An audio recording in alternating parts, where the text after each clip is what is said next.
Bueno, buenos días. Tal vez algunos anuncios importantes. Ya están solicitadas las aulas para los próximos parciales, ¿verdad? Los parciales van a ser de manera presencial, ¿verdad? En los horarios que ya habíamos indicado desde el principio del curso. Entonces, para que sepan que ya eso ya está tramitado por ahí, ¿verdad? Entonces, y que lo sepan, ¿verdad? Que lo sepan por ahí. Todavía no tenemos nada oficial respecto al retorno de presencialidad, entonces en eso yo les voy a estar avisando cómo estaremos trabajando esto, ¿verdad, muchachos? De repente, digamos, les cuento que en otras universidades ya ha habido un poquito más de apertura hacia la parte presencial, pero el TEC ha estado un poco, digamos, más cauteloso, por decirlo así, respecto al tema del retorno a presencialidad. El otro tema que quisiera que pudiéramos hablar, tal vez no esta lección, pero sí la otra, es un poquito el tema del proyecto del curso, ¿verdad? Que yo creo que ya es hora de empezar a abordarlo por ahí. Entonces eso lo vamos a ir tocando la próxima vez. La idea en el proyecto del curso es que ustedes puedan resolver un problema práctico, ¿verdad? O sea, un problema real que tenga que ver con el tema de estimación de incertidumbres, que pudiéramos tomar un problema, desarrollarlo y resolverlo y presentar un informe al respecto. Un informe ejecutivo, que es lo que yo quisiera que ustedes aprendieran a hacer. Era para lo cual yo les voy a proveer a ustedes una plantilla en látex sobre la que nosotros vamos a desarrollar ese informe. ¿Verdad? Entonces, eso por ahí. Ese informe vamos a hacerlo en grupos, probablemente en parejas va a ser, pero yo les voy a estar dando ya todas las instrucciones, posiblemente para la próxima lección. Entonces, para que sepan que eso también lo tenemos por ahí pendientes, ¿verdad?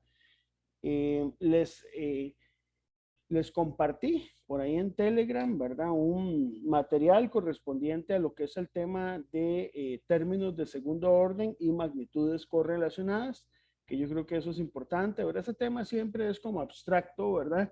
Y de repente en la práctica mucha gente no sabe cómo resolverlo bien, ¿verdad? Esa es una de las dudas ahí que siempre quedan en el tema de incertidumbres y que yo creo que es importante después de llevar un curso como este, pues entender un poco mejor esa parte, ¿verdad? Entonces por eso es que yo le he dado bastante bola y le he asignado una tarea y he tratado de insistir un poco en cómo tratar el tema de magnitudes correlacionadas y cómo evitar tener que calcular los términos de correlación si usted estadísticamente trabaja adecuadamente los datos, ¿verdad? Las series de datos. Entonces, eso por ahí, para que lo tengan en cuenta. El material que yo les preparé por ahí está basado justamente en la GUM, pero le doy un enfoque un poquito más aplicado y un poco más didáctico, puesto que la GUM en ese sentido es un poco más, como más abstracta, ¿verdad? El día de hoy quisiera que habláramos un poco de algunos tipos de incertidumbre tipo B. Justamente hoy quiero que hablemos del anexo F. El anexo F de la GUM es probablemente uno de los anexos más importantes, ¿verdad? Entonces, ya lo hemos abordado de alguna manera, pero sin embargo hay otros temas que nos quedan por ahí. Entonces se los proyecto un poco para irlos ubicando. Esto que ustedes ven por acá es el anexo F, ¿verdad? Es el anexo F de la GUM. Este anexo proporciona algunas sugerencias para la evaluación de componentes de incertidumbre, principalmente de naturaleza práctica, que tratan de complementar ya lo que se vio en el capítulo 4, ¿verdad? Entonces empiezan a hablar un poquito de lo que es la evaluación tipo A, observaciones repetidas, ¿verdad?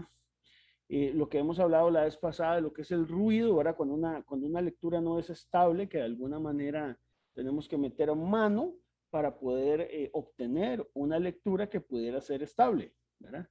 Entonces ahí ya hemos tenido una discusión de, bueno, hasta qué punto yo tengo que influir o no en la forma en que yo tomo las mediciones, ¿verdad? Luego se habla de correlaciones, de lo cual hemos hablado ya bastante, ¿verdad? Estuvimos resolviendo un ejemplo muy similar a este que está acá, justamente, ¿verdad? El ejemplo 1, que yo se los di, que tiene que ver cuando usted tiene correlaciones, pero explícitas, a través de una función que dependa, digamos, de dos magnitudes de entrada que dependan de la misma variable de entrada. Entonces ahí usted tiene una correlación explícita. Entonces, ¿cómo tratar esa correlación y cómo evitarla? Simplemente escribiendo esas magnitudes de entrada en términos de esa variable que es independiente. Eso vamos a seguirlo trabajando un poquito por ahí. Hoy quiero dedicarme al anexo o a la parte de la sección F.2, que son las componentes evaluadas por otros medios, ¿verdad? Yo les voy a dar mi impresión a riesgo de que quede un sesgo, ¿verdad? Un sesgo personal, pero bueno, es mi impresión honesta también, ¿verdad? Yo no puedo engañarlos. Yo siento que la GUM, cuando empieza a hablar de esta parte que es la F.2, yo tenía mucha expectativa de que me diera una luz sobre muchos de los tipos de incertidumbre que uno se va a encontrar. En la práctica, uno se puede encontrar incertidumbres asociadas a resolución, apreciación, histéresis mecánica, efecto paralaje, error de coseno, etcétera. O sea, hay muchas incertidumbres que uno podría encontrarse. La GUM habla de algunas de esas incertidumbres y a veces siento que no es suficientemente explícita porque es solamente una guía. Entonces yo voy a tratar de ampliar un poco más, digamos, la visión que propone la GUM y tratar como de darle un enfoque un poquito más extenso dentro de lo que podemos, digamos, deducir. Pero digamos, ellos te hablan de la resolución de un instrumento digital, te hablan del tema de histéresis. Es interesante porque el tema de histéresis es solo un párrafo y muy escueto. Mire, hay mucho más que deberíamos poder hablar del tema de histéresis, como vamos a ver ahora. Luego se habla un tema de los cálculos de precisión limitada, donde ese tema se le da como o sea, se le da mucha bola, por decirlo así, y yo siento de repente que no es tan crítico, ¿verdad? Porque ahora tenemos dispositivos de cálculo muchísimo más precisos. Sin embargo, es interesante tocar un poquito ese tema. Los valores de entrada de origen externo, ahora vamos a ver un poco, sobre todo en resumen, de que cuando usted tiene información externa, tiene que conocer algo de esa información, y si lo único que conocemos es un más menos, podemos considerar que eso sigue una distribución rectangular, que es parte de lo que hemos hecho. Vamos a hablar un poquito de lo que son observaciones únicas en instrumentos calibrados y verificados. Tocaré un poquito magnitudes bajo control y hablaremos de distribuciones asimétricas un poco por ahí. Si no, esto lo vamos a abordar la próxima lección, que tiene que ver con el tema del error de coseno. Y concluye con lo que es la incertidumbre cuando no se aplican correcciones derivadas de una curva de calibración. Entonces hoy vamos a hablar qué es eso, qué es una curva de calibración, ¿verdad? Y básicamente ese es el anexo F, ¿verdad? Ese es el anexo F. Entonces vamos a empezar con esto, ¿verdad? Entonces mi propuesta aquí,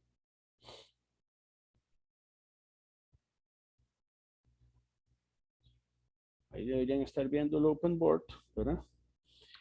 Es entonces hablar en este anexo F particularmente de lo que es la evaluación tipo B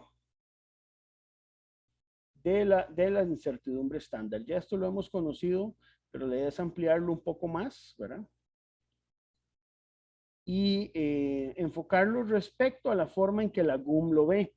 La GUM no nos habla en este tema de temas que yo creo que sí son importantes, como por ejemplo el efecto paralaje. Entonces yo sí voy a ver lo que es efecto paralaje. Me parece que eso es fundamental, que nosotros sepamos cómo calcularlo y cuáles son los enfoques que existen. Pero por hoy vamos a dar inicio con algunos temas. El primer tema con el que quiero dar inicio es un tema del que hemos hablado harto y es el tema asociado a la resolución de los instrumentos. Entonces yo les dejé en algún momento un documento que habla sobre todo lo que es el tema de resolución y cómo tratar la resolución. La resolución, de acuerdo con la GUM, se trata como si fuera una distribución rectangular, ¿verdad? De tal manera que, digamos, el modelo que nosotros empleamos es considerar que yo tengo una distribución rectangular donde tengo un valor central, que es la indicación del instrumento, llamémoslo de alguna manera X, ¿verdad? Pero yo tengo un intervalo que se extiende desde el valor mínimo hasta el valor máximo donde puede estar la lectura y que todo ese intervalo define algo que se llama el umbral de discriminación, así se llama, umbral de discriminación. Y ese umbral de discriminación vamos a llamarlo delta X. Entonces aquí escribimos el término umbral de discriminación.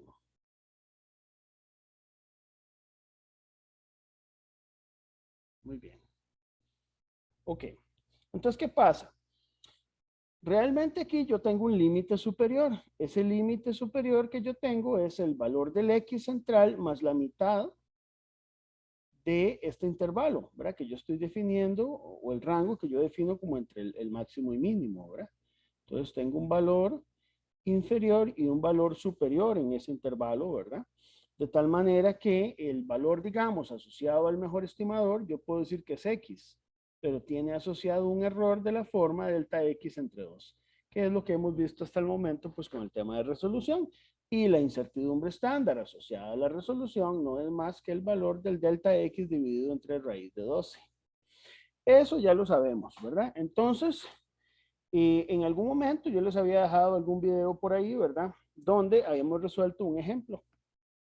Nada más voy a mostrar la respuesta, porque ya ustedes lo pueden revisar, pues, en las lecciones anteriores. Entonces, habíamos tomado un billete, por ejemplo, lo habíamos modelado como si fuera un rectángulo, ¿verdad? Era un billete de 2,000 colones, ¿se acuerdan? Yo les dejé por ahí el video, chicos y chicas. Habíamos medido la longitud de este billete, habíamos medido la altura de este billete y habíamos calculado el área de ese billete.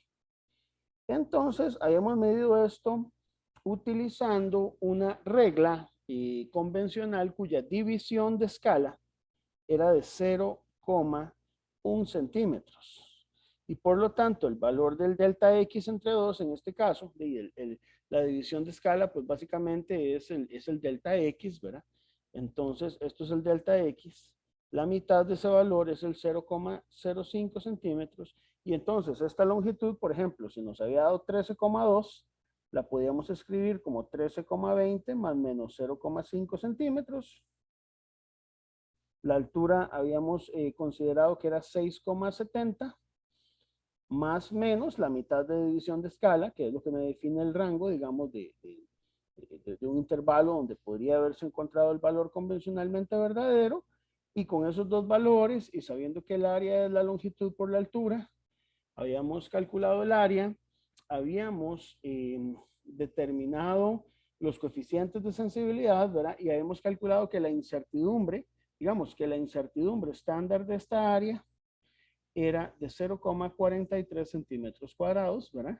Y por lo tanto, el área que habíamos obtenido era 88,44 con una probabilidad de cobertura del 95,45%. Esto nos da 0,79 centímetros cuadrados. Y esa incertidumbre, pues, seguía una distribución trapezoidal ahí con algunas características. Lo que me interesa es que me haya dado este valor, ¿verdad?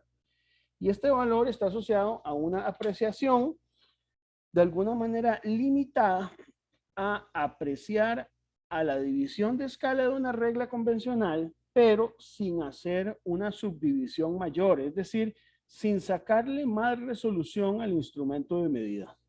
Ahora, uno podría decir, bueno, en ese modelo que en algún momento vimos, la resolución del cero había sido despreciable porque de alguna manera habíamos supuesto que no era relevante para lo que nosotros estábamos calculando. Es decir, que la apreciación en el punto final era mayor que la que usted podía ajustar en el valor del cero. Entonces, para ello, yo les digo, bueno, veamos lo siguiente. Voy a compartirles por aquí mi pantalla. Y por ejemplo, por darles un ejemplo, esto era la apreciación del cero, ¿verdad? No sé si lo logran ver ustedes ahí. Este era el billete, la apreciación del cero, ¿verdad? Con una fotografía. Pero yo podría decir, bueno, y si yo hago un esfuerzo, y digo, bueno, voy a tratar de subdividir esto en 5 partes, ¿verdad? Y sacarle una mayor resolución, yo puedo hacerlo. Yo puedo tomar una escala analógica y dividirla hasta en 5 partes. ¿Verdad? Eso es lo que yo puedo hacer a nivel práctico. La GUM no me lo dice, se lo dice a uno la práctica, ¿verdad? Yo puedo subdividir esto a la mitad, a una cuarta parte o a lo sumo a una quinta parte. Entonces, por ejemplo, aquí, una división de escala que era de 0,1 centímetros puede reducirse a la quinta parte de 0,1 centímetros, ¿verdad? Si usted logra calcular, pues evidentemente una mejor resolución. Si usted, digamos, ve eso en otro punto de medida, por ejemplo acá, podemos llevar ese mismo caso y, como ustedes pueden ver, apreciar al valor de cero más cercano. Si ustedes son estrictos ahí, puede ser que haya una pequeña diferencia, pero es que siempre que usted aprecia, es muy difícil que usted logre ajustar exactamente al valor del cero, pero dentro de una quinta parte de la división de escala, usted puede decir, sí, me está coincidiendo el valor de cero. Entonces significa que cuando usted usa una regla, tiene una incertidumbre por resolución del cero, que había sido despreciable en el caso anterior que hemos resuelto, que les di aquí ahorita aquí la respuesta que tienen ustedes en el video, pero que si usted de alguna manera analiza un poquito más profundamente la resolución, puede ser que ya no sea despreciable esa resolución del cero. Y ahora vean ustedes qué interesante esta parte. Esta parte de acá, chicos, es la medición que habíamos dicho que daba 6.7 de la altura del billete. Sin embargo, si ustedes lo analizan con un poquito más de cuidado, ¿verdad? Dividen en quintas partes, se dan cuenta que ese 6.7, ya digamos sacando una resolución de la quinta parte de la división de escala, se encuentra entre dos valores, ¿verdad? Entre un valor que sería el 6,68, porque vean que aquí es 6,6, 6,7, están 6,68, y entre 6,70. Usted sacó, digamos, usted redujo de alguna manera la posibilidad o los grados de libertad dentro de los cuales puede cambiar el valor de apreciación.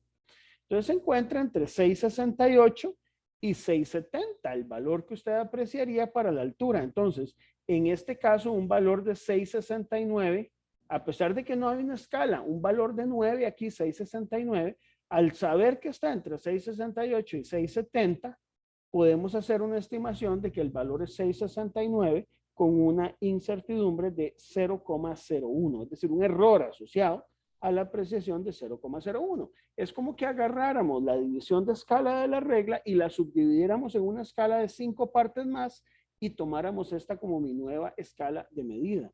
Eso yo lo puedo hacer. Y eso mismo lo podemos hacer incluso con el valor de la longitud. Entonces, véanlo aquí. En el caso de la longitud es interesante porque el valor sí coincide con el 12, con el 13,2, ¿lo ven? Voy a acercarlo aquí. Con el 13,2 no hay que hacer, digamos, no dan realmente significativamente menor dentro de la apreciación que nosotros estamos haciendo. Es decir, que para el caso de la longitud del billete, si usted llega y subdivide esto en 5 partes, podemos mejorar significativamente la resolución. Pero entonces vamos a tener una resolución en el punto final y una resolución en el punto inicial. ¿De acuerdo? Entonces ustedes dirán, bueno, lo que yo hice fue agarrar la división de escala, dividirla en 5 partes y ahora quiero recalcular el área. Y vamos a ver qué pasa, ¿verdad? Entonces yo les invito a que hagamos eso. Vamos a hacer ese cálculo. Entonces para ello vamos a mejorar lo que se llama la apreciación. Entonces, al mejorar aquí la apreciación, ya mi valor de delta X va a cambiar y ese umbral de discriminación se vuelve más chiquitito. En este caso, el valor del delta X, que es la resolución, ya no es el 0,1 centímetros, sino que con estas líneas logré subdividirlo en 5 partes más, que es lo máximo a lo que lo puedo subdividir. Y tengo que es 0,02 centímetros. Eso modifica un poco el modelo de medida, pues sí, porque ahora digamos el largo del billete, yo realmente debo ser consciente que lo tengo que medir como una longitud final menos una longitud inicial. Igual el ancho del billete lo tengo que medir como un ancho final menos un ancho inicial, donde este ancho inicial y largo final, pues iniciales van a ser cero. Es decir, yo sé que L sub 0 y H sub 0 por definición van a ser cero, pero van a ser cero con un error, ¿verdad? Con un error que va a ser el delta X medios. Y que en este caso el delta X medios, digamos, si esto es el delta X medios va a ser la mitad de ese valor que es 0,01 centímetros. Entonces yo puedo decir que estos son 0,00 más menos 0,01 centímetros. Los valores que yo tenga del L sub 0 y del H sub 0, ¿verdad? En el caso del L final, digamos, sí sigue siendo 3,20, ¿verdad? Con su mismo error que dijimos que es 0,01, ¿verdad? Y el H final En este caso va a ser 6,69 con 0,01 centímetros de error, ¿verdad? Suponiendo que aquí le estamos sacando pues la quinta parte del valor de la división de escala. ¿Cómo defino ahora mi función de medición? Bueno, hay que ser un poquito más cauteloso. La función de medición para el área del billete ahora va a ser L por H, pero en este caso el L es una diferencia, que va a ser la longitud final menos la longitud inicial por la altura final menos la altura inicial. O sea, incluye 4 variables. Vean qué interesante, ¿verdad? Entonces, esto implica lo siguiente. Esto implica que usted tiene que considerar no solo las resoluciones final e inicial, ¿verdad? De la longitud, sino también de la altura. Tenemos que considerar las dos, ¿de acuerdo? Eso es importante considerarlo ahí. Entonces, acá, como ya sabemos, para efectos del mejor estimador, que este valor de aquí es 0 y que este valor de aquí es 0, pues el área, para efectos del mejor estimador, simplemente se reduce la longitud final por la altura final, que en nuestro caso es simplemente multiplicar el 13,20 por el 6,69 en centímetros cuadrados y obtener un valor de 88,31 centímetros cuadrados. Ustedes pueden notar un poquito la diferencia. Nos había dado 88,44 cuando no habíamos hecho la subdivisión. Ahora da 88,31. Cambia un poquitito, ¿verdad? El tema ahora es la incertidumbre, ¿verdad? ¿Cómo vamos a calcular la incertidumbre? Bueno, hay que hacer básicamente lo que ya conocemos, los coeficientes de sensibilidad. Sin embargo, quiero que lo hagamos de una manera pues un poquito más práctica aquí, ¿verdad? Y podríamos hacerlo así. Vamos a ver qué les parece. Ustedes pueden decir, bueno, yo puedo decir que la incertidumbre, por ejemplo, del área, entre el área, trabajando en términos relativos y yéndome a esta relación inicial que yo tengo aquí, ¿verdad? A la de L por H, sería la sumatoria de las incertidumbres relativas de la longitud y la altura. Yo lo puedo hacer de esta manera, ¿verdad? Igual puedo hacerlo por el método con coeficientes de sensibilidad, pero quiero hacerlo de esta manera, donde, digamos, la incertidumbre de L y la incertidumbre de H van a ser iguales porque incluye tanto la incertidumbre, digamos, de la longitud final como la inicial en ambos casos. Y como aquí tenemos dos incertidumbres en cada una de estas mediciones, pues básicamente lo que yo estoy haciendo es el delta X entre raíz de 12 al cuadrado asociado al valor inicial, el delta X entre raíz de 12 asociado al valor final, en cada uno de los dos casos. Es decir, tanto para LF menos L sub 0 como para HF menos H sub 0 tenemos pues la misma expresión, la cual podría ser escrita simplemente como raíz cuadrada de 2 veces el valor del delta X cuadrado entre 12, ¿verdad? Y que ustedes pueden ver que esto es delta X entre raíz de 6, lo cual nos habla a nosotros de que esto sigue una distribución triangular, lo cual es natural si ustedes se ponen a pensar que justamente la convolución de dos distribuciones rectangulares iguales da como resultado pues justamente una distribución triangular, ¿verdad? Entonces, ustedes podrían aquí básicamente sustituir el valor correspondiente al delta X. Este delta X en nuestro caso, va a ser de 0,02 centímetros, ¿verdad? Y ustedes pueden sustituirlo aquí y encontrar el valor de la incertidumbre estándar de A, ¿verdad? O sea, evalúan esto y calculan el valor de la incertidumbre estándar de A, ustedes lo pueden hacer ahí.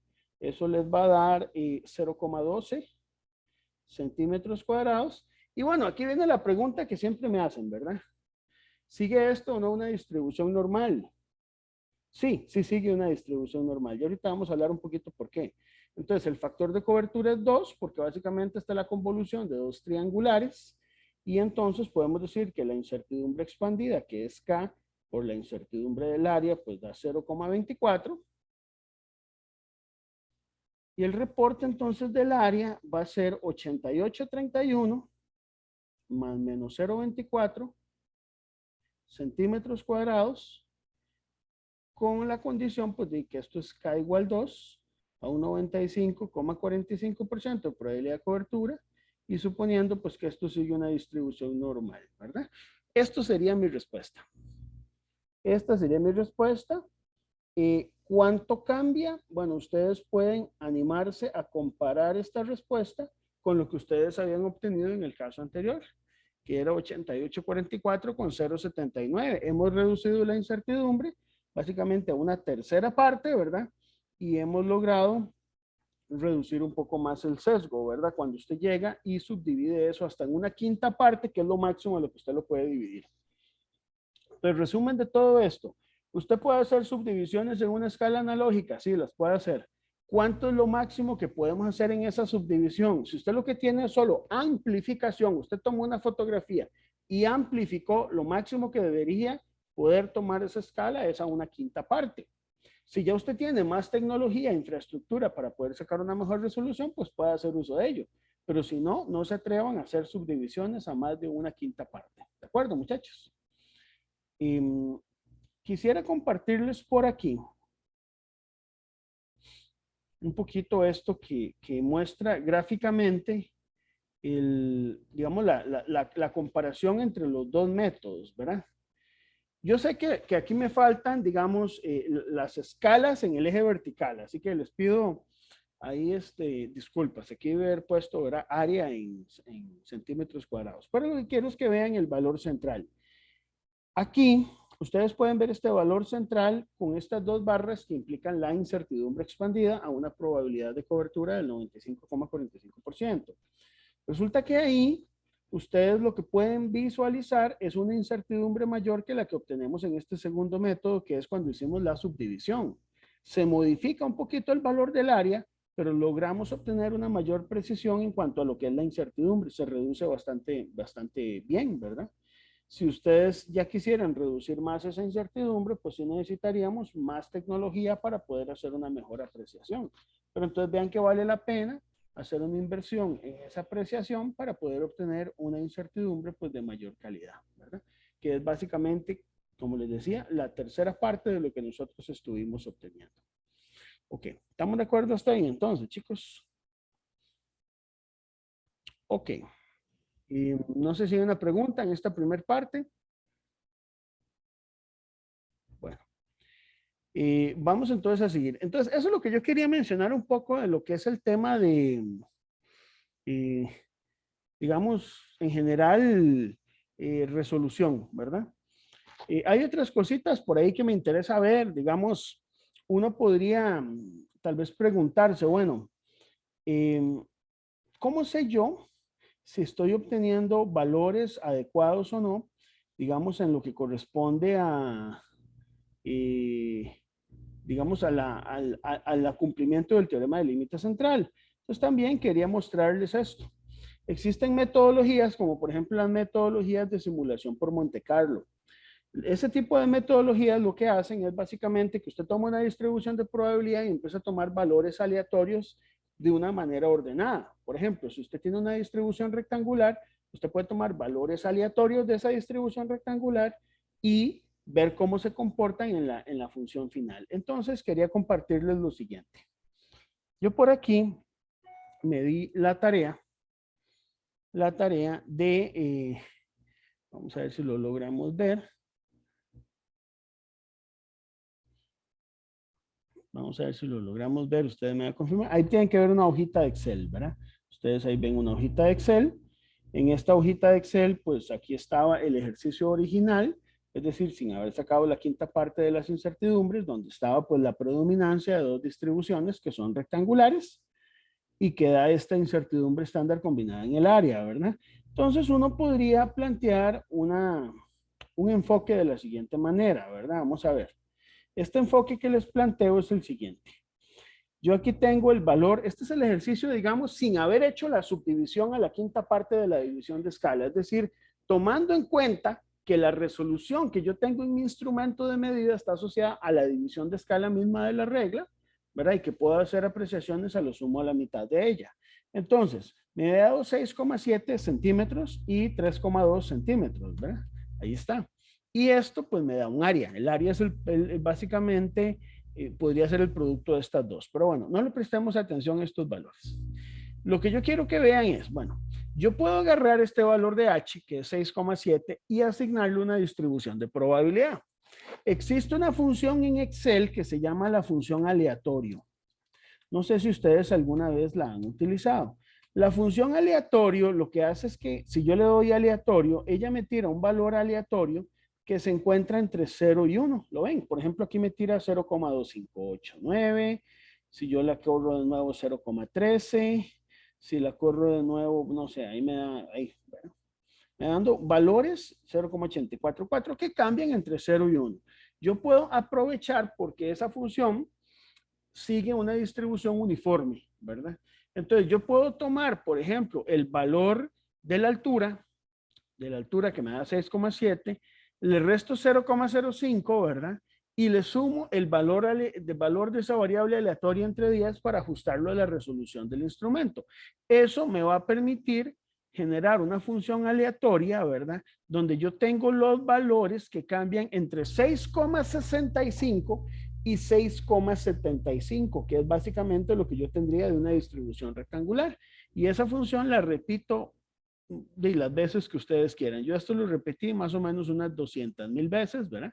Ustedes igual, si quieren, aquí pueden repetir y jalar esa función más para abajo. Yo lo que hice fue copiarla unas 200,000 veces, ¿verdad? Lo mismo hacemos con la función asociada, por ejemplo, a la longitud. Le resto el 0,05 para quitar el sesgo y le sumo la función aleatorio entre 10. Y eso me permite a mí generar valores entre 13,15 y 13,25. Si usted hace un histograma de estos valores, vamos a hacerlo aquí. Vamos a ver si lo logramos ver. Un histograma de estos valores. No lo ven ahí. Este sería el histograma de los valores de la altura.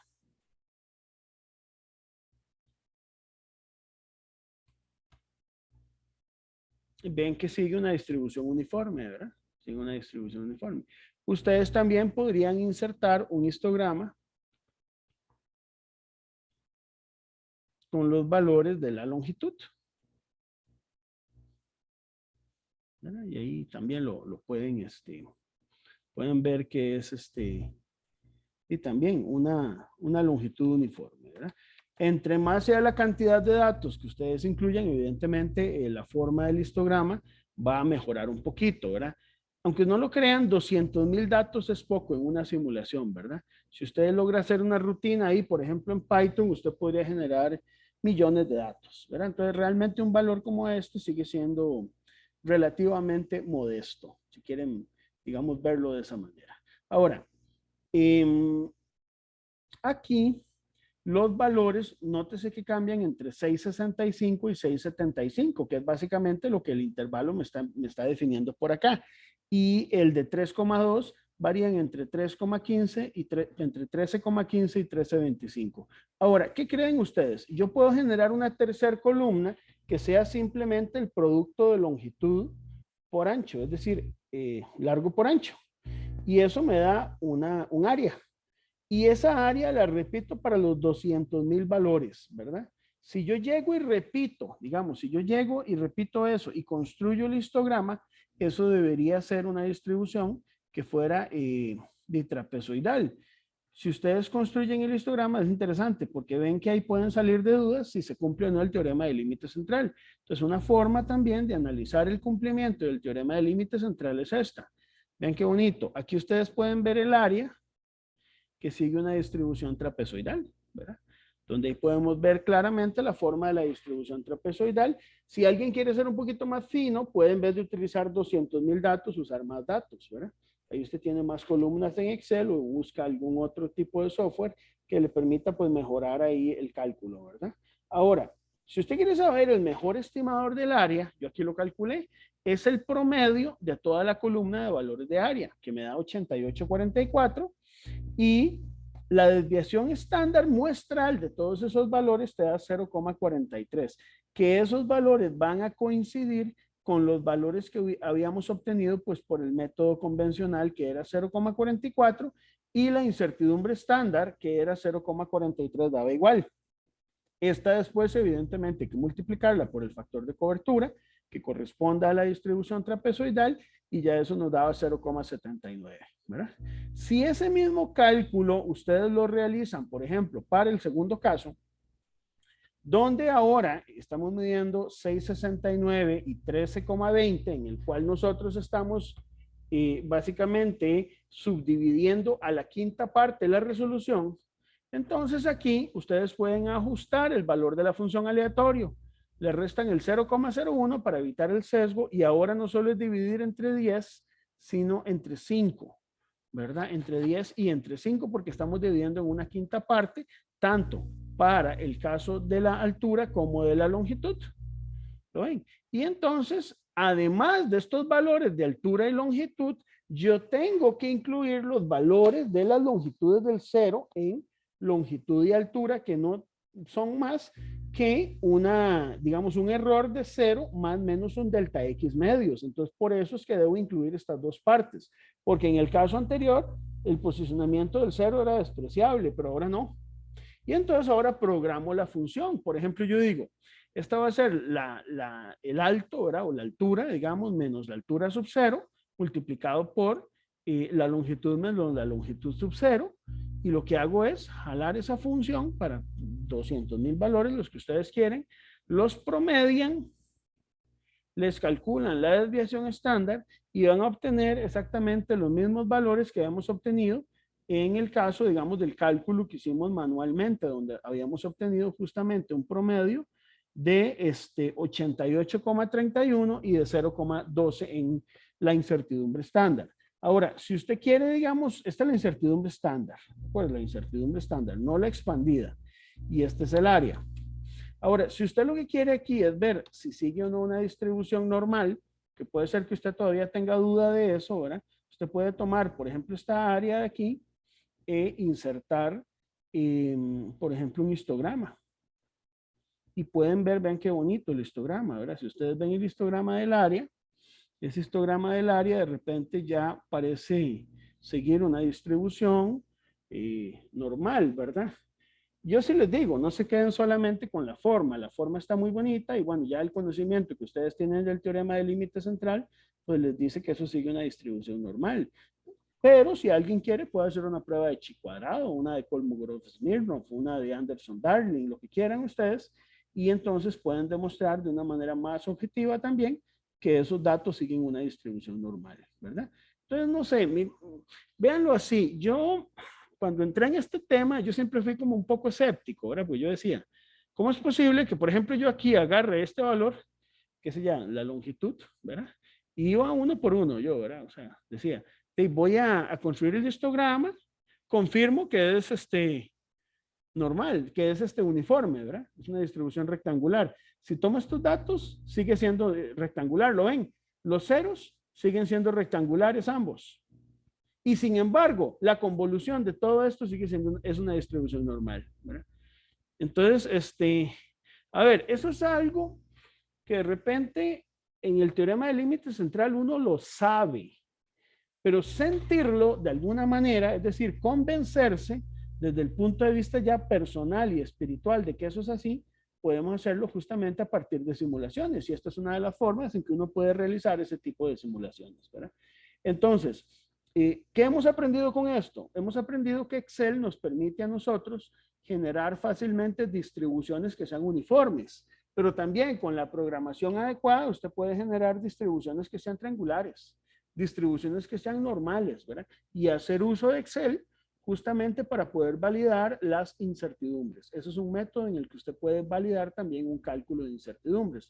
La GUM justamente está hecha para que usted no haga estos cálculos, está hecha para que usted trabaje con un método más analítico, basado en distribuciones de probabilidad, pero yo les dejo la inquietud de que ustedes puedan utilizar este tipo de herramientas para validar que sus cálculos estén bien. ¿Verdad? Qué bonito.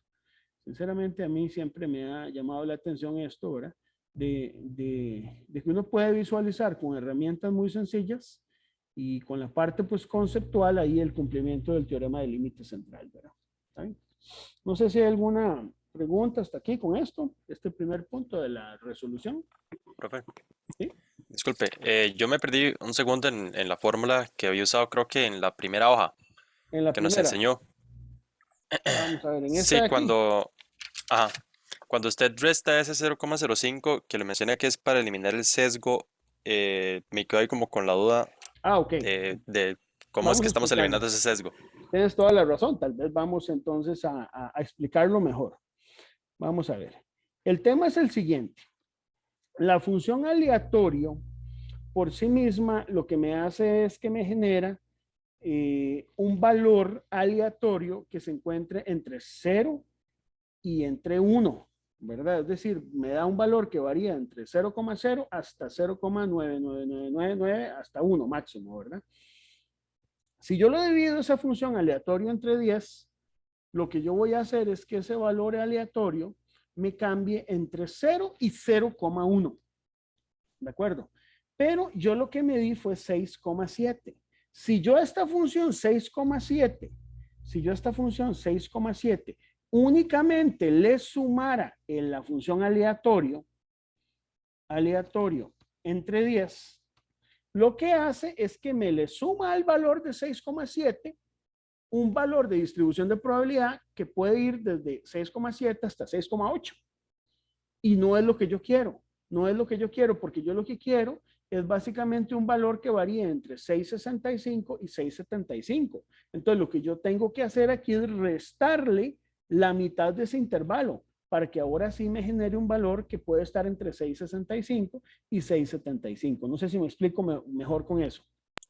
Sí, sí, sí, todo claro ahora, más bien. Nada más estamos corriendo la distribución rectangular para que se ajuste Correcto. a la resolución. Ok, Correcto. gracias. Estamos corriendo la distribución rectangular porque la forma en que programa Excel la función aleatorio no va de un negativo a un positivo, sino que más bien lo toma entre 0 y 1. Entonces lo que hacemos es hacer un movimiento de esa función rectangular para poder modelarla ahora sí a una distribución cuyo valor central coincida justamente con el H y el L que yo me di. ¿De acuerdo? Ok. Entonces, bueno, esa es una forma en que ustedes también pueden validar una incertidumbre y si ustedes tienen dudas del cumplimiento, por ejemplo, del teorema del límite central, este también sería un método válido para ver justamente cómo se comporta. Hay otros programas que se pueden utilizar, ¿verdad? Voy a guardar esto por aquí para enviárselos ahora más tarde. Hay otros programas que nosotros podemos utilizar. Por ejemplo, está uno que se llama el GUM Workbench, que la licencia es un poquillo cara, ¿verdad? Pero, o sea, ustedes pueden generar sus rutinas, chicos. Yo lo que les digo es esto, ustedes son científicos. Como científicos, ustedes deberían poder crear sus propias herramientas para hacer sus cálculos. O sea, usted eventualmente tiene dos opciones, o paga una licencia de $34,000 a algún Workbench, o agarra los $34,000, se monta usted su propio laboratorio en este país y usted mismo genera su propia licencia y no necesita tener que pagarle a otras personas que pensó por usted, ¿verdad? Yo creo que parte del crecimiento, digamos, a nivel de ciencia en un país se da cuando usted genera conocimiento propio, no necesariamente cuando usted compra tecnología propia. Usted puede comprar tecnología no propia, digámoslo así. Yo puedo comprar sistema de adquisición de datos de National Instruments, puedo comprar cosas, pero en el tanto yo adquiera y dependa de licencias, dependa de las cosas que otro proveedor me dé, yo no estoy generando conocimiento nuevo. ¿Verdad? Entonces, yo les recomiendo, váyanse siempre a primeros principios. Y si ustedes entienden bien los conceptos y los primeros principios, van a poder generar herramientas nuevas de cálculo y de cosas que ustedes necesiten para validar sus propios procedimientos, ¿verdad? Eh, una de las cosas que una vez un profesor me dijo a mí, ¿verdad? Y que me quedó para toda la vida, ¿verdad? Fue lo siguiente. Si usted estudia administración de empresas, contabilidad, usted tiene derecho a no entender algunas cosas. Usted dice, qué raro, eso de la incertidumbre no lo entiendo muy bien, pero puedo sobrevivir mientras maneje el presupuesto, mientras sepa el flujo de caja, ¿verdad? Dentro de la empresa, que es muy importante, cuánto me ingresa, cuánto sale, pago de empleados, pago de impuestos, pago el Estado y la utilidad que me quede, está bien, con eso está bien. No necesito entender detalles de argumentos correlacionados o no correlacionados o términos de orden superior en incertidumbres. Pero lo que pasa es que en ciencia o en ingeniería no podemos hacer eso. A nosotros nos toca tener que entender eso. Nosotros como ingenieros o como científicos no podemos simplemente decir, no, eso no lo entiendo muy bien, eso está ahí como oscuro, ¿verdad? No, deberíamos poder entenderlo, porque nuestra labor como científicos es entender las cosas.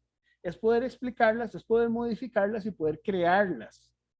Si no, entonces de ahí no tendría sentido lo que nosotros estamos haciendo, ¿verdad? Entonces yo siempre les digo eso, ustedes van a ser creadores de conocimiento, de tecnología. Y tecnología no es solamente un dispositivo específico. Tecnología pueden ser este tipo de cosas que nosotros estamos haciendo, justamente tomar herramientas sencillas y generar cálculos a nivel de conceptos que nos permitan a nosotros validar resultados. Eso también es tecnología, ¿verdad? ¿Está bien? Bueno, vamos con el segundo concepto. Me interesa hoy. Segundo concepto, a ver, la vez pasada don José Ortega me dejó por ahí pensando, ¿verdad? Porque dije yo, bueno, ¿cómo abordarlo? Porque es como oscuro y si uno, digamos, no lo ha visto en el laboratorio, pues puede ser que sea un poco oscuro, ¿verdad? Siga siendo un poco oscuro. Pero, bueno, igual lo vamos a ver por acá y vamos a tratar de darle un poquito, darle otro enfoque, a ver cómo nos va con eso. Ustedes me cuentan. Es el concepto de la histéresis mecánica, ¿verdad? Bueno, les comento qué es la histéresis. Físicamente la histéresis es un fenómeno algo complejo, porque tiene que ver con el hecho de que cuando usted tiene, por ejemplo, una señal de respuesta ante una carga, esa señal no siempre es totalmente reversible. Es decir, cuando yo llego y someto a un sistema de carga, no necesariamente cuando lo regreso, lo descargo, regreso al mismo punto inicial o paso por los mismos puntos iniciales por los que ya había pasado antes. Incluso la histéresis tiene puntos de equilibrio en torno a los cuales puede encontrarse el valor convencionalmente verdadero. Entonces vamos a ir enfocando esto de varias maneras. Lo primero, empecemos pensando en que yo quiero graficar, por ejemplo, la señal. Cuando digo señal es lo siguiente. En general, cualquier instrumento de medida lo que me genera es una señal. Y yo voy a colocar aquí carga. La carga es básicamente eso mismo, carga. Puede ser presión, puede ser una carga de fuerza, puede ser una carga en masas, etcétera, que me genera una señal en el instrumento. La señal puede ser una señal eléctrica, puede ser una señal mecánica, puede ser una indicación en un dispositivo, ¿verdad? En un indicador digital o un indicador analógico también, ¿verdad? De carátula, etcétera. O sea, eso es la señal. Ahora, existirá una pequeña zona donde, digamos, la carga y la señal, pues no sean detectadas. Voy a ampliarla un poquito aquí. Esa zona, digamos, es una zona donde yo puedo aplicar una carga, pero resulta que la señal no se da cuenta. El sistema no tiene la sensibilidad para darse cuenta que ahí le estoy aplicando una señal porque es muy chiquitita. Esa zona se llama zona muerta. Zona muerta. Pero una vez que pasamos esa zona muerta, resulta que la relación entre la señal y la carga debería seguir una determinada curva ideal. Una curva. A esa curva la vamos a llamar la línea ideal. Esa línea ideal es una línea en la que el valor de la señal o la indicación en el instrumento, que sería la señal, y la indicación de la carga coinciden. Entonces, por ejemplo, si yo estoy midiendo presión en, qué sé yo, en bar, si yo tengo una carga de 50 bar, la señal me va a generar una respuesta de 50 bar y ese manómetro estaría funcionando bien. Si yo tengo, por ejemplo, un higrómetro, un medidor de humedad relativa, y en un punto estoy indicando 50% de humedad relativa, la señal me indica 50%, todo está bien. Ahora, ¿qué es lo que pasa en la realidad? En la realidad a veces hay desviaciones. A veces se pueden presentar desviaciones y puede ser que incluso esta línea ideal pues no se esté cumpliendo, sino que hayan variaciones. Entonces vamos a ver posibilidades de esas variaciones. Podría ser, ¿verdad? Podría ser que la indicación real me dé un poquito más alta que la indicación ideal, podría ser. Y entonces yo tendría una curva, por ejemplo, donde se incrementa hasta un valor máximo y luego, cuando vengo en descenso, se reduce nuevamente a cero. Es decir, cuando yo voy cargando al instrumento, Este sería la curva de ascenso. Esto es lo que llamamos la curva de ascenso. Esta de aquí se llama la curva de ascenso. Y resulta que las indicaciones en el ascenso van a dar diferentes a esta que es la curva de descenso. Y esa diferencia que yo vaya a tener en un punto específico entre el ascenso y descenso es lo que conocemos como histéresis. Entonces, por ejemplo, supongamos que yo tengo una carga aquí. Esta indicación que yo tengo aquí sería la indicación que yo tengo en la carga de ascenso. Pero para esa misma carga, digamos, es la indicación para el ciclo de ascenso. Pero para la misma carga, yo tengo una indicación diferente en el descenso.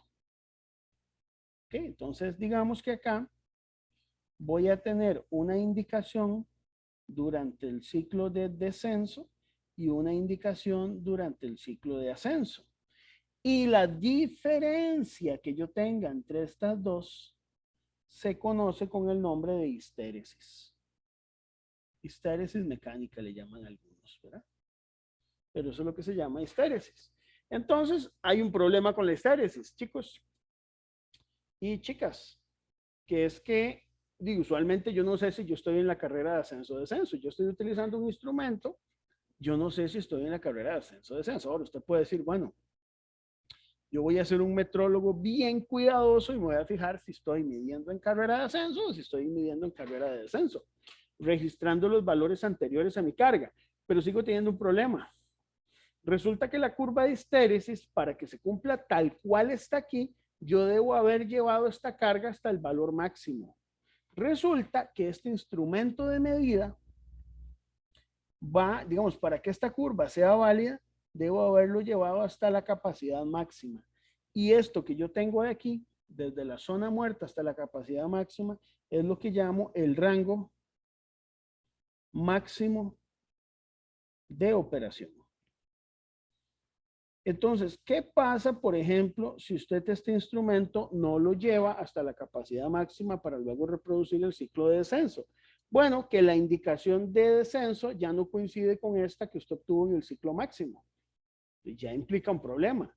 Implica que no es solamente registrar si yo estoy en ascenso y descenso, sino que yo no sé realmente si yo logré completar un ciclo de ascenso hasta la carga máxima o no, ¿verdad? Por otro lado, todavía para hacer las cosas más interesantes, si yo repito el ciclo, puede ser que me dé un poquito más o un poquito menos.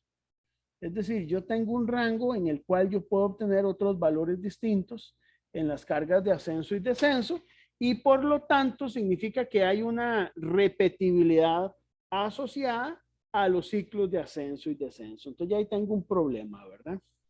Por otro lado, la histéresis es independiente a la linealidad.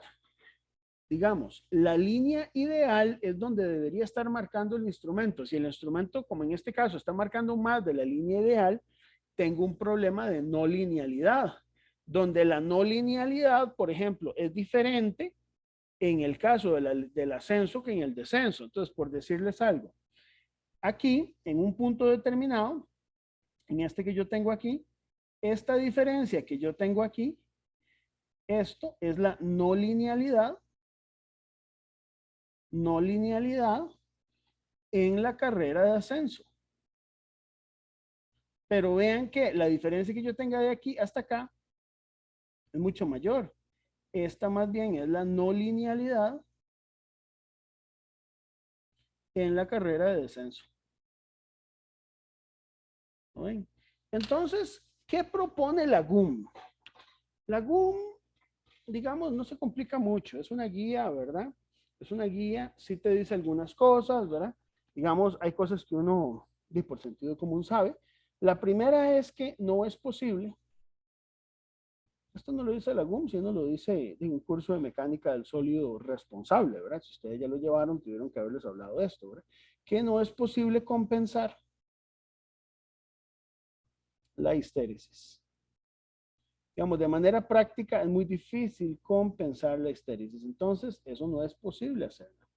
Como no es posible compensar la histéresis, si yo tengo lecturas de ascenso y descenso en un punto de carga determinada, por decir algo, en este punto X, de carga X, yo quiero saber cuánto es el error de indicación o cómo se comporta la indicación del instrumento, pues yo sé que el valor de indicación del instrumento, el mejor estimador, va a ser el promedio entre las indicaciones en ascenso y en descenso de la señal de salida del instrumento.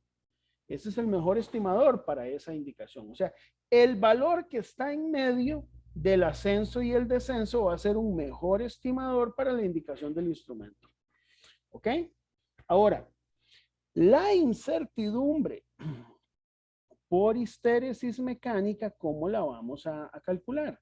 Bueno, lo que nos propone a nosotros justamente la GUM es que la manejemos de manera similar a la resolución, es decir, una diferencia en valor absoluto, en este caso, para asegurarnos que es positiva entre el descenso y el ascenso, dividido todo esto entre la raíz de 12.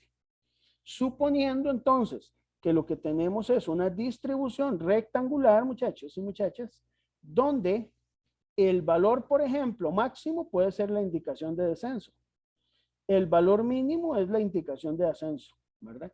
Y aquí me queda el valor central de la indicación del instrumento de medida. Si yo hago varios ciclos de ascenso y descenso, pues de lo que hago es promediar los valores de ascenso y promediar los valores de descenso. Pero eso es lo que me dice a mí justamente la histéresis mecánica. Ahora, en esto hay que tener un poco de cuidado, porque justamente hablando de un trabajo que hice recientemente, nos ocurrió lo siguiente. Supongamos que usted está haciendo una curva de calibración para un dispositivo de medición de fuerza, ¿verdad? Entonces usted llega y dentro, como parte de la curva de calibración, vamos a suponerlo así, yo aquí tengo en el eje horizontal el valor del patrón. Y aquí tengo la indicación del instrumento que sería, digamos, la señal, ¿verdad? Entonces hay una curva ideal que sería donde I es igual P. Entonces cuando hicimos la calibración, el instrumento pues durante el ascenso se comportó así, por decir algo, y en el descenso se comporta así. ¿Okay? No necesariamente, digamos, la linealidad aquí es cero, como da la impresión, ¿verdad? Pero resulta que eso es en una prueba que nosotros llamamos la prueba de histéresis mecánica. Luego realicé una prueba de error de indicación, pero únicamente utilizando puntos en el ascenso. Nada más. Para poder encontrar el error de indicación, donde mi error de indicación, digamos, para hallar el error de indicación,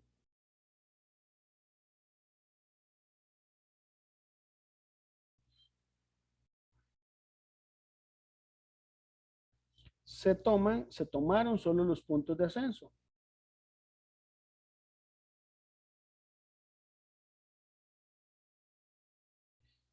Entonces, si usted hace eso, que muchas veces ocurre, el error de indicación, que va a ser la indicación menos el valor patrón, implica solo los valores del ascenso, ¿verdad? Entonces, por decir algo, yo estoy calculando el error de indicación en este punto para este valor del patrón con esta indicación, que es la indicación de ascenso. Pero yo tengo para este mismo punto cuantificada la histéresis mecánica. Tengo esta histéresis mecánica. Llamémosla delta X, no sé. O llamémosla con otro nombre, llamémosla W, ¿verdad? Donde W básicamente es el valor absoluto entre la indicación del descenso y el ascenso. Si yo tengo los valores de ascenso y descenso, pues yo promedio. Y entonces tomo el mejor estimador, no como la indicación de ascenso, sino como la indicación del promedio. Pero si no lo tengo, si yo tengo idea de cuánto debe valer esta histéresis, pero no tengo precisamente cuál es el punto del descenso, no tengo cómo poder hacer una corrección adecuada.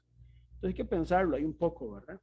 Hay que pensarlo por ahí, a ver qué hacemos. Entonces, una opción es, si yo utilizo esta manera de calcular el error de indicación solo con el ascenso, la incertidumbre por histéresis mecánica va a quedar unidireccional. Va a quedar entre raíz de 3 y no entre raíz de 12, porque yo estoy tomando solo los valores del ascenso. Lo mismo haría si solo tomo los de descenso. Para que esto pueda ser dividido entre raíz de 12, yo tengo que haber tomado tanto datos de ascenso como datos de descenso, ¿verdad? Entonces, bueno, ese es un caso particular que se podría presentar por ahí. Viene una pregunta, ¿dónde se presenta la histéresis mecánica, verdad? ¿Dónde se presenta? Bueno, se puede presentar en instrumentos de medida que tengan elasticidad. ¿Y qué significa eso de elasticidad? Por ejemplo, que tengan un resorte. Si yo tengo mecanismos como el milímetro de Hirt, que es el que genera, digamos, el principio de medida para lo que son indicadores de carátula, donde yo tengo un resorte que me tiende a retornar a la posición inicial y final, si hay un resorte, hay problemas de histéresis. Si yo tengo, por ejemplo, dispositivos como, por ejemplo, los medidores de humedad relativa, digamos en las cámaras de humedad o los medidores de humedad relativa en general que funcionan, hay varias formas en que funcionan. Por ejemplo, antes se utilizaba pelo de camello y ese pelo de cabello tenía una resistividad que cambiaba con la humedad. Entonces usted puede llegar y establecer una relación, ¿verdad? Pero usted podría tener un sensor capacitivo, no importa cuál tenga, puede que tenga histéresis. No es lo mismo medir en ascenso que en descenso el valor de la humedad relativa. Puede ser que usted tenga también dispositivos que tengan cargas parásitas, ¿verdad? Entonces, si usted tiene corrientes parásitas por ahí, hace que, por ejemplo, si está magnetizado, si venimos de una posición de mayor magnetización a una de menor magnetización, tengamos ahí un problema de histéresis mecánica. Entonces, también hay que considerar eso por ahí, ¿verdad? La histéresis es más frecuente de lo que nosotros podemos pensar incluso que pudiera ser posible o deseable, ¿verdad? Hay que aprender a vivir con ella, hay que entender el fenómeno del por qué ocurre la histéresis mecánica, pero saber que no lo podemos compensar y que lo máximo que podemos hacer es, de alguna manera, estimar en cuánto me puede afectar la medición y considerar una incertidumbre asociada justamente a ese parámetro, ¿verdad? Entonces, bueno, por ahí, todo esto que les digo, chicos, es parte, digamos, de lo que he averiguado un poco y de lo que uno por formación tiene por histéresis. Sin embargo, me deja un poco decepcionado, ¿verdad? Que la GUM lo único que habla es este parrafito, ¿verdad? Ustedes lo pueden leer y es como un poco corto, ¿verdad? Igual vean que en resolución lo que te habla es muy poquito también, ¿verdad? Sin embargo, la resolución de alguna manera creo que es algo que uno puede intuir. La histéresis no tanto, ¿verdad? Pero eso es todo lo que dice. Básicamente, eso es todo lo que nos dice por ahí la GUM en cuanto a esos dos aspectos por ahí. ¿Está bien? ¿Preguntas hasta aquí? Ok. Vamos entonces a hacer una pequeña pausa para que se despejen un poquito. Arrancamos 8:40, chicos. Muy bien. Vamos entonces aquí a continuar hablando de algunas cositas por ahí que creo que son importantes, ¿verdad? Em, el punto que sigue, el punto que sigue, yo lo marqué por acá, ¿verdad? En la GUM, es hablar de lo que son los cálculos de precisión limitada, ¿verdad? Tal vez, digamos, de acuerdo, digamos, a nuestra experiencia o a lo que nosotros hemos manejado, a veces no le prestamos tanta atención a este detalle, pero sin embargo yo creo que es importante al menos discutirlo y pensarlo un momento, ¿verdad? A veces, por ejemplo, cuando usted utiliza las calculadoras científicas, las sumadoras en general, por ejemplo, antes se utilizaban 8 cifras significativas, era lo típico que te da una calculadora científica, ahora te da 10. Excel, por ejemplo, te trabaja más o menos 15 cifras significativas, ¿verdad? Y usted podría decir, bueno, pues entonces para efectos de cálculo, eso puede ser o no puede ser relevante. Bueno, depende de lo que usted vaya a hacer, ¿verdad? Depende de lo que usted vaya a hacer. Tal vez aquí una de las cosas que es importante entender es qué pasa cuando usted, por ejemplo, resta valores que tienen más o menos el mismo orden de magnitud, ¿verdad? Cuando usted resta valores que tienen el mismo orden de magnitud, podríamos empezar a crear o inducir problemas de falta de precisión. Y es una de las cosas que hoy quiero justamente discutir, ¿verdad? Porque yo creo que esto es fundamental. Entonces, discutamos un poco. Tampoco quiero gastarme mucho tiempo en esto, pero por lo menos mencionarlo creo que es importante. Lo que se llaman cálculos de precisión limitada. Entonces vamos a pensar un poco en algunos puntos claves en este tema y tal vez el primer punto clave es lo que nosotros llamamos el concepto de redondeo. Y lo que nosotros llamamos también como truncamiento, que es diferente. Les quiero empezar a hablar por ahí. No sé si saben, que ¿alguien sabe qué es la diferencia entre redondear y truncar? Pregunto. No. A ver. Por ejemplo, si usted llega y obtiene un valor que le da 5 en una señal, 5,1, 6, 4, 8, 7, 3, 2, 1, 6. Y usted quiere reportar eso solo con 5 cifras significativas, es decir, reportar hasta aquí. 4 decimales y el 5. Si usted utiliza redondeo, lo que hace es que toma esta cifra y revisa la que sigue. Si la que sigue es mayor a 5, redondea hacia arriba; si es menor a 5, hacia abajo; y si es igual a 5, tomas algún criterio, ¿verdad? Si es par, la deja igual; si es impar, redondea hacia arriba. Pero entonces tomamos algún criterio. Entonces, por ejemplo, aquí un redondeo probablemente te daría a 5 cifras 5,1649, ¿verdad? Eso es 1649. Si usted redondea adecuadamente, el error asociado a esta precisión en la última cifra va a estar asociado a la mitad del último dígito decimal. Es decir, el delta X que usted tiene aquí va a ser de la forma 0,0001 y el error asociado, que es el más menos, es la mitad de ese valor, ¿verdad? Que sería 0,00005. ¿Ok? ¿Estamos de acuerdo? Eso sería redondear. Ahora, ¿qué sería truncar? Truncar es simplemente reportar hasta el último dígito que me fue válido en el cálculo, el 8, sin mirar el dígito que sigue. Entonces aquí es un problema, porque aquí el problema va a estar en que el delta X ya no es este, sino va a ser el doble, en que el error asociado va a ser justamente la división de escala. ¿Lo ven? Es el doble del error que usted tiene aquí. Este va a ser el error que usted está induciendo por el tema de la precisión, ¿verdad? Y el delta X en este caso, si usted quiere verlo, es el doble de ese error. Es este. ¿Verdad? Porque realmente lo que estamos haciendo es no mirando el dato que sigue. Entonces aquí yo puedo tener un problema donde de alguna manera estoy sesgando mi medición, ¿verdad? A través del truncamiento. A veces truncar es un buen algoritmo, porque digamos, si usted va a calcular los grados efectivos de libertad, usted lo que hace es truncar. Si algo le dio 8,7 grados de libertad, usted redondea a 8. ¿Verdad? Pero no siempre eso funciona, ¿verdad? Eso no siempre funciona. A mí me pasó en mi vida profesional un caso, chicos, en el que había que medir, por ejemplo, la cantidad de vueltas que daba un rodillo. Y la cantidad de vueltas es un valor que es entero, pero no había forma de saber si la vuelta estaba recién dada o si estaba a punto de completarla. Entonces ahí tenemos un problema de truncamiento mecánico, donde tengo que incluir de alguna manera una incertidumbre o algún tipo de corrección por el truncamiento. Porque otra persona, digamos, podría decir, bueno, yo puedo decir, en el caso de un truncamiento, yo puedo hacer un enfoque y decir, bueno, una opción es que yo diga que el valor es 5,1648, ¿verdad?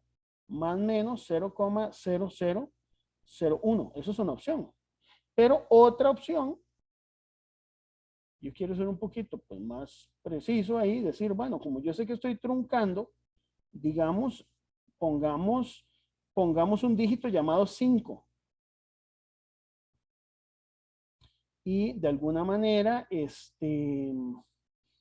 entonces aquí voy a ponerlo de esta manera. De tal manera que aquí yo sé que mi valor puede estar, digamos, puede variar entre 5,1648 y 5,1649. ¿Lo ven? Aquí, en cambio, está variando entre 5,1648 y, pero ya lo corrijo por aquí. Aquí tenemos 5,1647, no 48, 47, 1647 y 5,1649. Este intervalo es el doble de este. pero este es más real.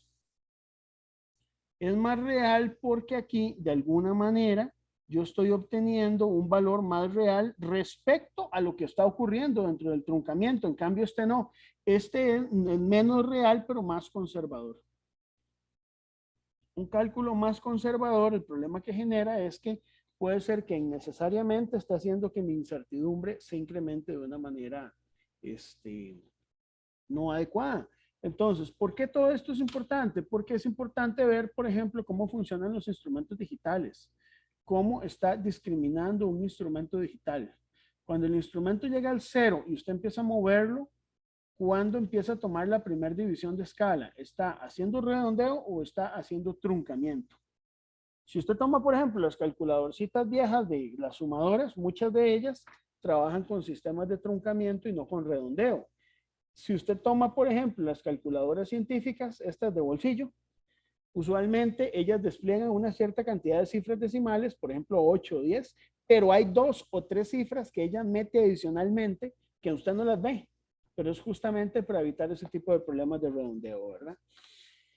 La mayoría de los problemas de precisión en este sentido han sido resueltos, pero bueno, ahí pues de alguna manera la GUM le gasta un poquito, ¿verdad? Por lo menos un párrafo para discutir un poco ese problema ahí asociado al redondeo.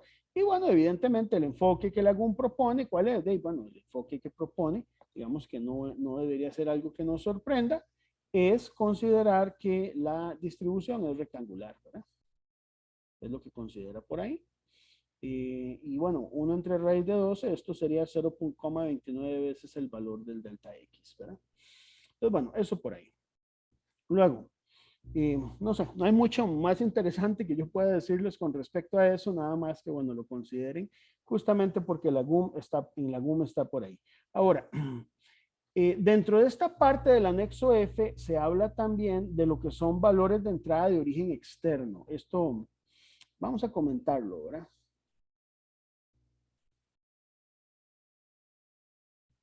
Valores de entrada de origen externo. Yo a veces, cuando leo la GUM, ¿verdad?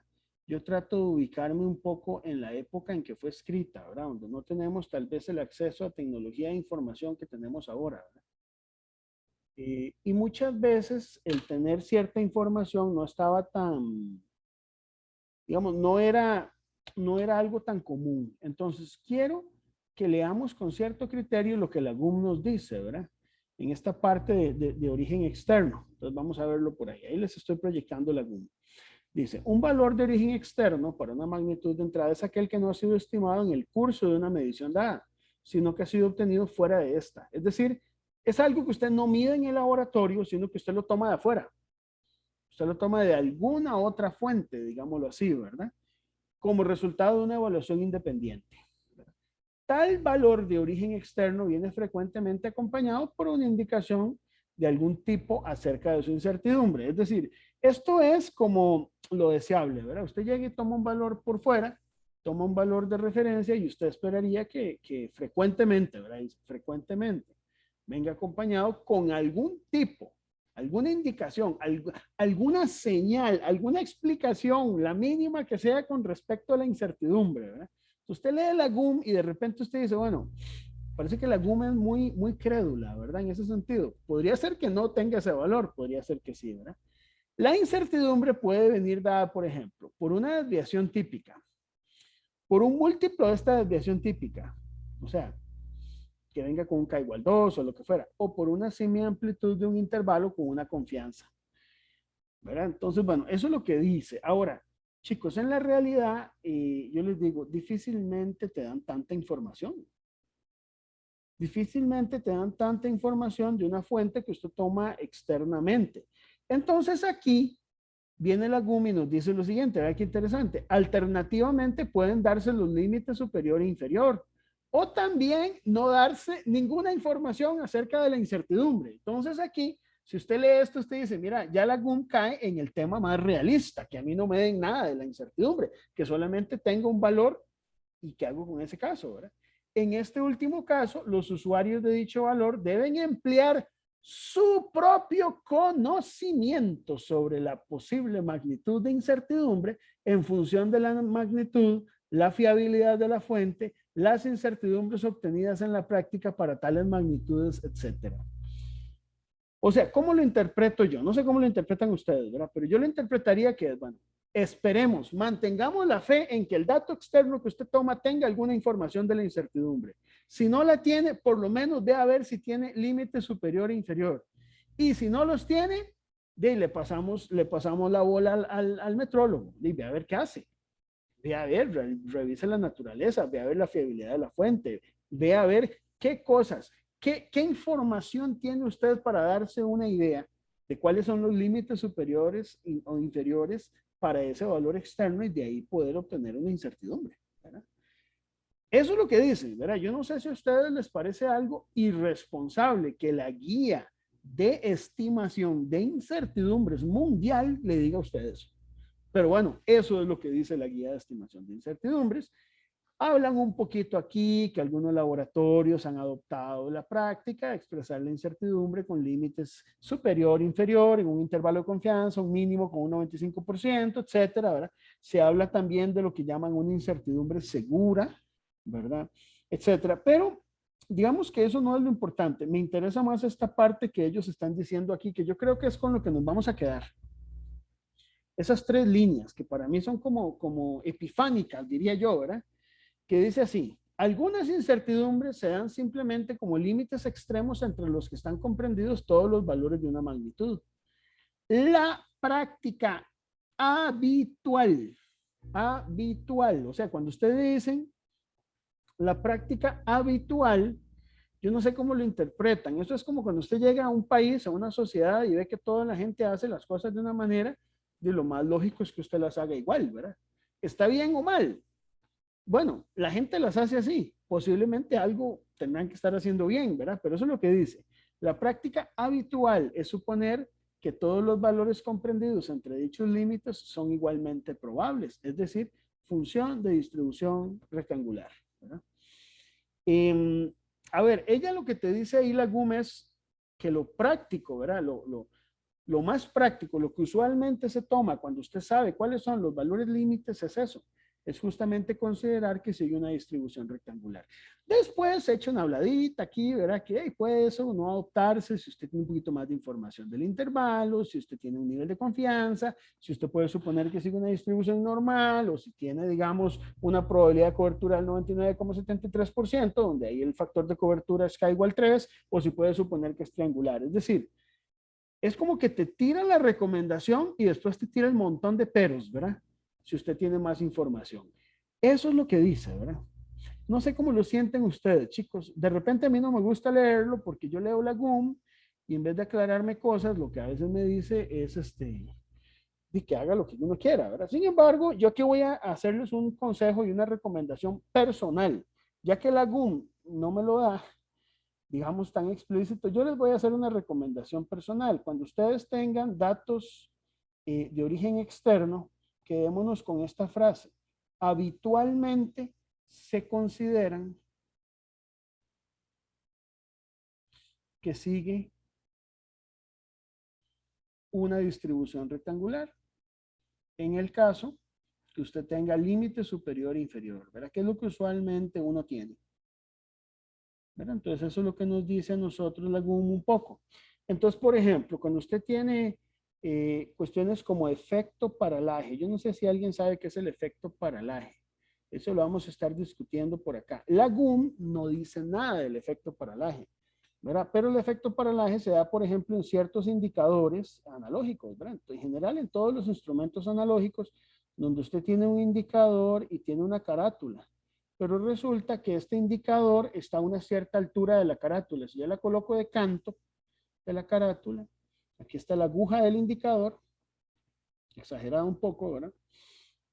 Entonces resulta que hay una altura a la que se encuentra, voy a llamarla A, esa carátula, esa aguja. Entonces, dependiendo de cómo enfoque mi ángulo de visión, ¿verdad? Yo aquí tengo mi ojo de visión, puede ser que yo desenfoque un poquito aquí, ¿verdad? Desenfoque un poquito y entonces tenga, por ejemplo, que a cierta altura a la que yo me encuentro, que pueden ser, no sé, 30 centímetros, qué sé yo, pueda tener una cierta desviación acá de. Y entonces esto me genera un efecto paralaje. ¿No ven? Que si ustedes, digamos, este efecto paralaje lo modelan a partir de tales con dos triángulos, ¿verdad? Este efecto paralaje A, H y D. El efecto paralaje es A como D es a H, ¿verdad? Y entonces el efecto paralaje es A por D entre H y eventualmente con el valor de este efecto paralaje y un factor de conversión adecuado, usted puede encontrar un error por paralaje, ¿verdad? Con un factor adecuado, porque de ahí lo que usted tiene es un factor en milímetros, ¿verdad? Puede ser que necesita pasarlo a grados Celsius. Entonces, con un factor adecuado, se convierte en un error por paralaje. Y ese error por paralaje, pues, asegurar que sigue una distribución rectangular, ¿verdad? Entonces, por ejemplo, el efecto paralaje cabría dentro de esas posibilidades, ¿verdad? Y en general, cualquier otro efecto que usted considere que podría estar afectando la lectura, que es una deriva instrumental. Usted tiene una deriva instrumental, también podría estar cayendo dentro de esas fuentes de origen externo que usted tiene que ver cómo considera, ¿verdad? Etcétera. No les voy a dar más ejemplos. Digamos que ahí también yo creo que ustedes tienen que utilizar un poco su sentido común y bueno, si la GUM les da un poquito de libertad, de alguna manera aprovechar un poco también esa libertad que les está dando por ahí, ¿verdad? ¿Estamos de acuerdo? Ok, seguimos. Es interesante leer este documento con un poquito más de criterio, ¿verdad? Esto hay que leerlo justamente como una guía, no como un documento que sirve, digamos, como manual de cálculo. Si usted ve la GUM como un manual de cálculo, va a quedar decepcionado. Tiene que verla como una guía, ¿verdad? Ahora quiero hablar un poquito de esto, de los valores de entrada medidos. Chicos, eh, a ver, yo estaba pensando, o sea, ¿qué mencionarles al respecto de esto?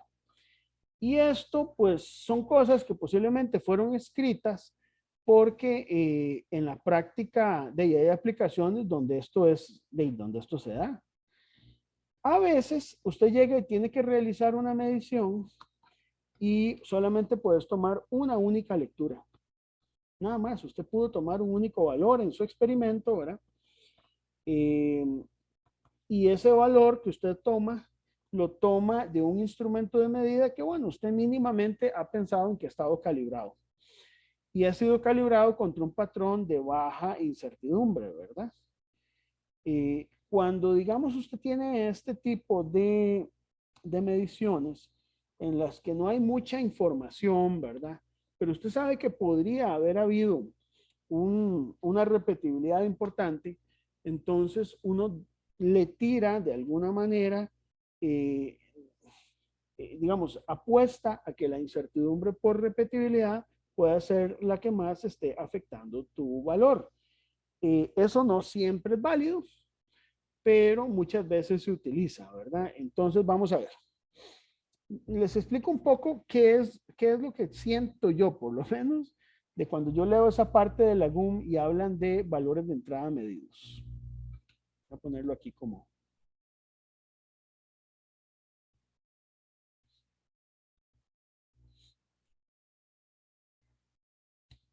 valores de entrada medidos. Bueno, básicamente podríamos detectar varios casos, ¿verdad? Podríamos detectar varios casos. Un primer caso. El primer caso que yo podría detectar aquí es cuando yo tengo una observación única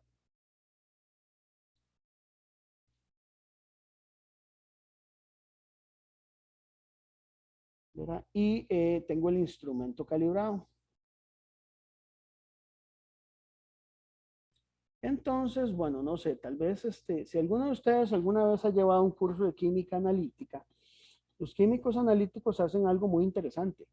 Ellos ven estimación de incertidumbre, pero ellos consideran que la estimación de incertidumbre importante en el área química solo es la evaluación por tipo A.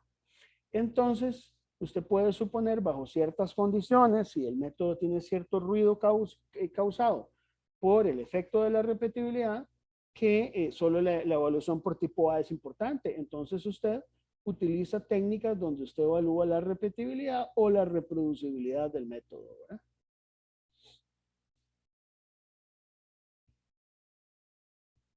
Eso es básicamente lo que nos dice a nosotros la GUM en ese primer punto, ¿verdad? Considere eso, ¿verdad? Ahora, uno debería tener información, ¿verdad? Porque también la GUM es responsable, ¿verdad? Usted debería tener información acerca de la repetibilidad y cómo va a tener información de la repetibilidad o reproducibilidad si usted solo tiene una única observación. ¿Cómo hacemos? Bueno, entonces sí, ahí lo que le dice es, bueno, y haga los cálculos responsablemente, ya sea que usted tenga una desviación estándar histórica o que usted tenga algún tipo de información sobre la cual usted pueda suponer alguna varianza de los datos, pero necesita tener información acerca de la repetibilidad. Si no la tiene, ve a ver cómo la consigue o cómo construye esta información. De alguna manera, por ahí es donde siento que está el enfoque que la GUM nos dice con respecto a una observación única de un instrumento calibrado. Ahora, es interesante porque también la GUM habla de que hay que hacer estimaciones también basadas en la naturaleza del aparato, dice así, de la naturaleza del aparato o instrumento de medida y de los instrumentos de construcción analógica, ¿verdad? Entonces, de repente, como esto fue escrito allá en los años 90, con muchas cosas de los 80, donde había mucho instrumento analógico, yo siento que se le da muchísima bola a lo que son los instrumentos analógicos, ¿verdad? Y no tanto a los instrumentos digitales. Pero en resumen, si usted tiene un instrumento calibrado y usted toma una observación única, tome en cuenta que la repetibilidad puede ser importante. Ellos hacen también otra aclaración, que es el caso en el que usted tenga una observación única, pero usted lo que tenga sea un instrumento verificado. Cuando ellos hablan de verificado, no es verificado en la GUM necesariamente asociado al término de metrología legal de verificación, sino que, digamos, existe algún error máximo permitido asociado a ese instrumento, definido, por ejemplo, por el fabricante, qué sé yo. Ejemplo, supongamos que usted va a calibrar pesas. Las pesas, de acuerdo con la UMLR 111, tienen varias categorías, ¿verdad? Entonces, por ejemplo, la clase más ordinaria se llama M3. Luego hay unas que son M2 y otras que son M1, que son más finas. Después están las F1. Bueno, están las F2 y que casi no se fabrican, pero F1 que es más fina, están las E2 y están las E1. E1 es patrón nacional, ¿verdad? Y M3 es la pesa más burda, por decirlo así. Cada una de estas pesas, de estas categorías de pesas, tienen errores máximos permitidos. ¿Por qué? Porque, porque tienen una clase de exactitud. Y eso pasa con muchos instrumentos. Instrumentos para medir temperatura, presión, humedad, fuerza, etcétera. Incluso volumen, recipientes volumétricos tienen asociado un valor de un error máximo permitido. Yo no sé si ustedes alguna vez han visto un matraz, si no lo van a ver en el próximo curso, ahora, y ahí ustedes van a encontrar que los instrumentos muchas veces tienen errores máximos. Entonces, si usted tiene un error máximo permitido, entonces lo que la GUM le dice en ese caso es de considere que sigue una distribución rectangular, donde este error es unidireccional, es decir, podemos considerar un valor máximo y mínimo y por lo tanto la incertidumbre en este caso va a ser el error máximo permitido dividido entre la raíz cuadrada de 3, suponiendo que sigue una distribución rectangular, ¿verdad? Eso es lo que te dice la GUM. Ahora, dentro de esta parte también, yo les invito a que lo sigan leyendo, habla de lo que son magnitudes bajo control. Magnitudes bajo control. Yo la próxima vez quiero hablar un poquito de esto, porque yo creo que no podemos esquivar este tema, chicos. ¿Qué significa una magnitud bajo control? Bueno, hay varias formas de tener magnitudes bajo control. Usted puede llevar algún registro para ver si una magnitud está controlada, pero una de las herramientas que se emplean mucho a nivel práctico son las cartas de control.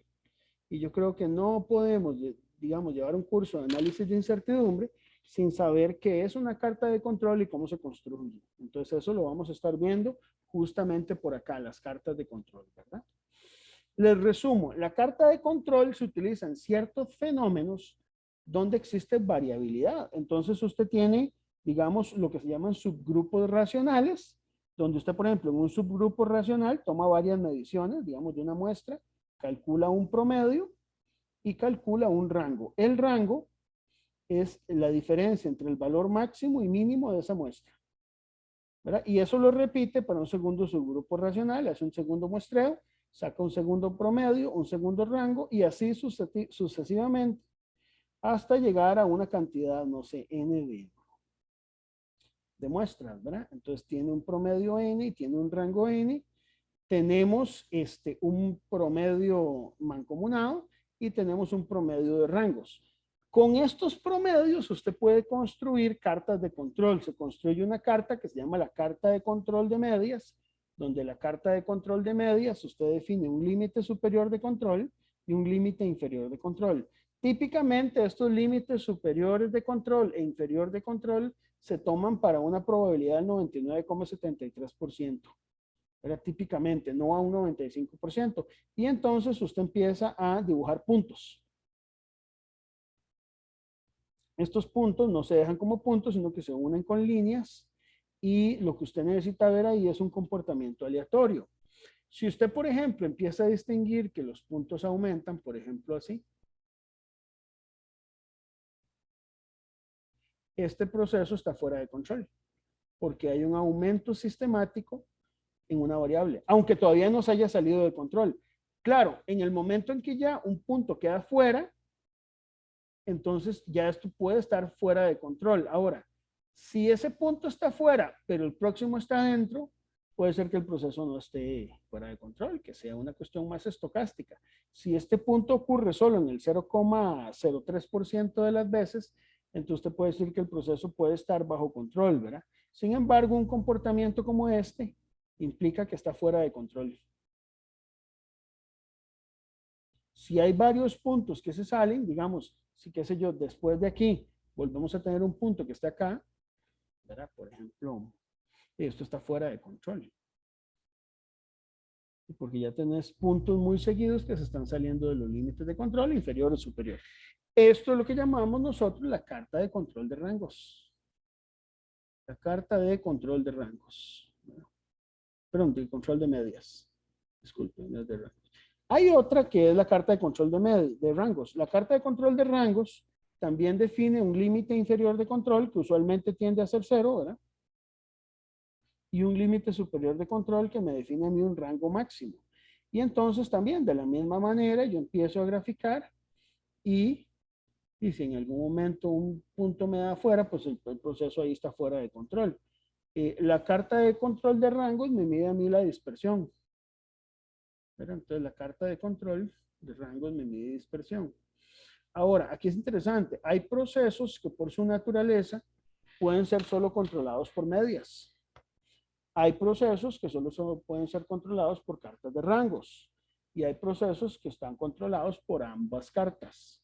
Entonces, uno ahí tiene que analizar cada proceso y ver si el proceso que uno está trabajando está fuera o dentro de control. Si las cartas de control, ni la de medias ni la de rangos funcionan, pues evidentemente es un proceso que está fuera de control, ¿verdad? Entonces eso lo vamos a estar viendo ahí la próxima lección, ¿verdad?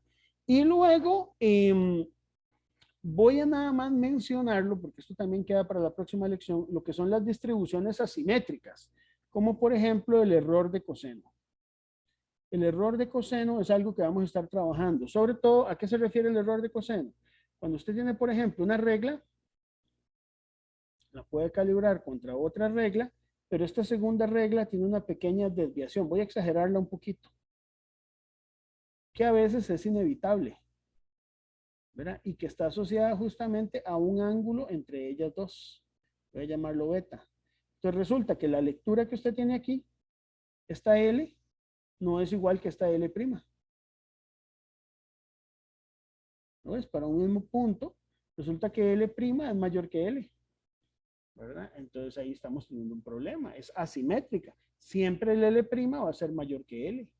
Entonces, bueno, ¿cómo tratar esto? Se trata a través de lo que es error de coseno. Y también lo que es las curvas de calibración.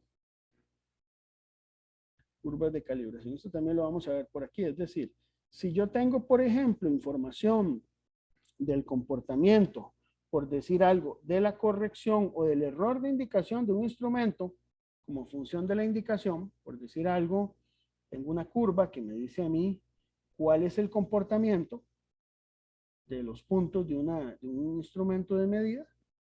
Cada uno puede tener su propia incertidumbre, ¿verdad? El error de indicación.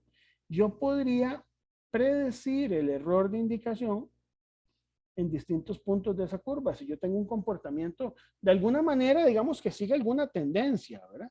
Entonces puede ser que yo tenga la indicación corregida, que es tomar la indicación y restarle el error de indicación en el punto que a mí me interesa, ¿verdad? Es decir, yo tengo una indicación y le resto el error de indicación en un punto. Entonces, puede ser que yo mida por aquí. Entonces, ¿de qué manera tengo que entrar a la curva de calibración y encontrar cuál es esta corrección? Entonces, la GUM es interesante. Lo que te dice es, aplique siempre las correcciones. Reste el error de indicación si usted tiene la posibilidad. Ahora, si no tiene la posibilidad, también nos da un enfoque alternativo, porque a veces no es siempre práctico poder aplicar esas correcciones, ¿verdad? Además, estas curvas de calibración tienen una incertidumbre.